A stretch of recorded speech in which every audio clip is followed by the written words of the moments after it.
जी ये कलयुग के वक्त हैं, बाजार जाएंगे, बाजार वाले से पूछेंगे भैया ये आम कितना रुपया किलो, वो कहेगा जी ये 50 का है, ये 30 का है, तो ले 30 वाला दे दे। क्यों? तो मंदिर में दान करना है। दान वाली कोई चीज,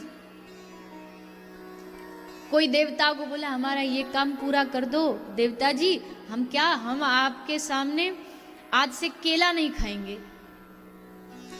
पास वाले ने पूछा क्यों, केला बड़ा पसंद है क्या? बोला 40 साल से तो खाया ही नहीं है। जो चीज नहीं भाती सो देवताओं के माथे डाल देते। इसलिए ब्रह्मा जी थोड़ा आशीर्वाद दिया करो, जोश को रोक के दिया करो, ये कलयुग के लोग हैं। ब्रह्मा जी बोले प्रभु अब की बार बचा लो, फिर ध्यान रखेंगे। तो भगवान ने उसकी जिव्या पे माता सरस्वती को बिठा दिया और पहला वरदान उसने मांगा, पहला वरदान दे दो, भक्ति मिल जाए, दूसरा भक्ति मिल जाए, और तीसरा वरदान बोले ब्रह्मा जी मेरे मन में मांगने की कभी कोई इच्छा ही पैदा ना हो, ऐसा वरदान दे,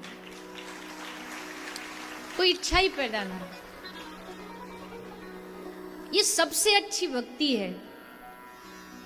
भगवान आज जिनकी कथा आप सुनने जा रहे हैं, सुनेंगे कथा प्रसंग में, सुदामा जी महाराज, कितना प्रयास किया कृष्ण ने कि एक बार सुदामा बोल दे, अपने मुंह से बोल दे, एक बार कह दे कि हे द्वारिकाधीश मेरे घर के बच्चे, मेरी पत्नी कई कई दिनों तक भूखे सोना पड़ता है, बच्चों को पानी में आटा मिला के दूध बता करके उनकी माँ पिला देती है। बोले तो ये सुदामा, और सुदामा जी मजाल है जो एक शब्द में भी ये कहा हो कि हे कृष्ण मुझे ये दे दो।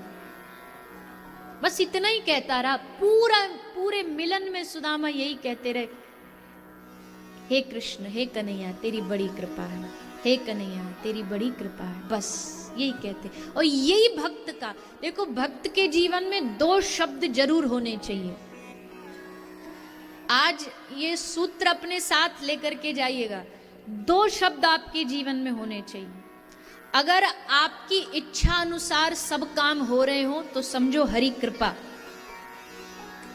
अगर आपकी इच्छा अनुसार सब काम हो रहे हो तो समझो हरि कृपा, और आप जो चाहते हैं वो नहीं हो रहा तो समझो हरि इच्छा। सब हमारे मुताबिक तो हरि कृपा, और नहीं भी हो रहा तो हरि इच्छा, और हरि इच्छा हमारी इच्छा से बहुत ऊपर है। हम जो नहीं भी समझ सकते भगवान हमारे लिए समझ सकते हैं। हमें लगता है ये पाने से हमें खुशी मिलेगी, पर भगवान जानते नहीं मिलेगी, इसलिए वो हमें उससे दूर रख रहे हैं। नहीं तो कब का दे देते, कब का प्रदान कर देते। ये 2 शब्दों के इर्द गिर्द भक्त की जीवन चलता है, हरि कृपा और हरि इच्छा। इस 2 के अलावा ना कोई उल्हाना, ना कोई अर्जी, करा लो प्यारे जो तेरी मर्जी, सहाओगे जो भी खुशी से सहूंगा, जहां ले चलोगे वहीं मैं चलूंगा। कोई उल्हाना नहीं, कोई अर्जी नहीं, कुछ नहीं, हरि इच्छा समझ के स्वीकार करना। लेकिन ये क्यों नहीं हो पाता हमारे जीवन में, जानते हैं? इसका उत्तर भगवान कृष्ण भगवद गीता में दे रहे हैं।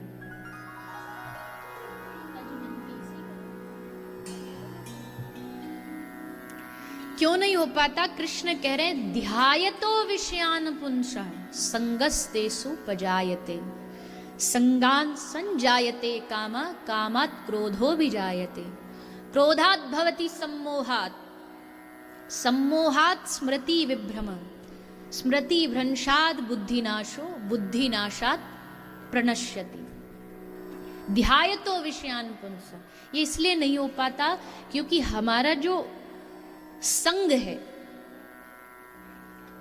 वो उन लोगों का, हम विषयों का संग करते हैं जो खुद माया में डूबे हुए हैं, जिनकी खुद के जीवन में इतनी इच्छा है। उनका संग करने से हमारे मन में भी इच्छा पैदा होती है। आजकल एक रोग बहुत चल रहा है, आपने भी बहुत सुना होगा, डिप्रेशन, बुद्धि एकदम काम करना बंद कर देती है।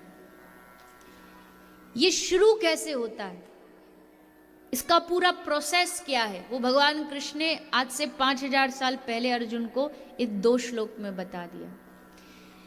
ध्यायतो विषयान, ये विषयु जो इच्छाओं में डूबे लोग हैं, उनका संग करने से मन में इच्छा पैदा होती है।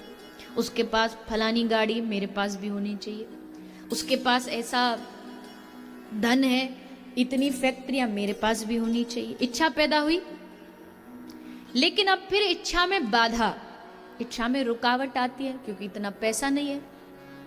जब इच्छा में रुकावट आई तो क्रोध, गुस्सा उत्पन्न होता है। जब इच्छा पूरी नहीं होती तो क्रोध उत्पन्न होता। क्रोधात भवति सम्मोह, सम्मोहात स्मृति विभ्रम। क्रोध क्या करता है, हमारी स्मृति का, बुद्धि का धीरे धीरे नाश करता है। धीरे धीरे बुद्धि नष्ट होती है, चीजें याद नहीं रहती, और अंत में जाके कृष्ण कहते बुद्धि नाशात प्रणश्यति। धीरे धीरे वो आदमी अपने स्तर से एकदम नीचे गिर जाता है, बुद्धि उसके कंट्रोल से एकदम बाहर हो जाती है, जिसको आजकल के डॉक्टर्स जो हैं वो डिप्रेशन का नाम दे देते हैं। तो शुरू कहाँ से हुई? शुरू हुई संसारिक लोगों का संग करने से। इसलिए बार बार कहा है, भक्ति न कर पाओ चल जाएगा, लेकिन जो लोग विषयों में डूबे हैं, जो संसार में डूबे, उन लोगों से दूर रही, कुसंग से दूर रही। कुसंग करने से हमारी जो थोड़ी बहुत जो हम भक्ति का अर्जन करते हैं, उस भक्ति का भी नाश हो जाता है गलत संग करने से। इसलिए जितना हो सके भगवान के भक्तों का संग करो। आप उनके पास जाके, अच्छा आप किसी भक्त के पास गए, आपने जाके उसको अपना रोना रोया, भैया मेरे पास ये नहीं है, भैया मेरे पास वो नहीं, तो वो क्या कहेगा? वो एक ही बात कहेगा, अरे भैया कोई बात नहीं, जो है उसको देख, ठाकुर जी का नाम ले, प्रसन्न रहे। वहीं अगर किसी संसारी के पास जाओगे तो वो आपके और दुख पे नमक डाल के उस दुख को और बढ़ा देगा। अरे हाँ, ये तो होना ही चाहिए, इतना तो करना ही चाहिए। एक बात समझ लेना,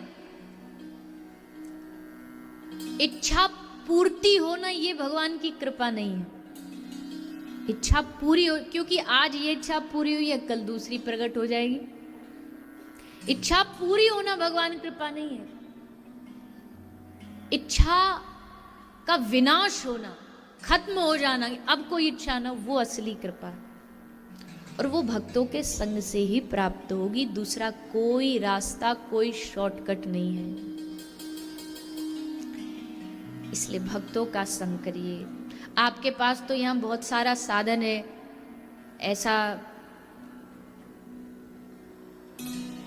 ऐसा भी नहीं कि कई शहरों में हम जाते हैं, बोले हमारे पास तो भक्त संग है ही नहीं, कहाँ से करें?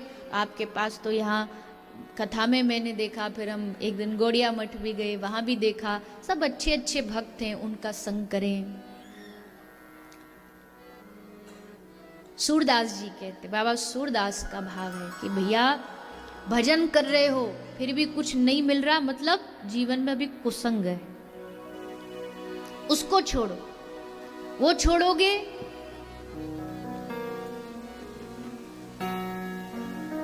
तो तुम्हारे भजन में जो थोड़ी बहुत रुकावट आ रही है वो दूर हो जाएगी। कोई कहे ना जी ना, हम तो जो लोग संसारी हैं उनको बदल देंगे, उनकी बुद्धि बदल देंगे। तो सूरदास कहते, कहा भयो पय पान कराए, विष नहीं तजत भुजंग। तुम सर्प को कितना भी दूध पिला लो, वो विष उगलना नहीं छोड़ेगा। विमुखन को संग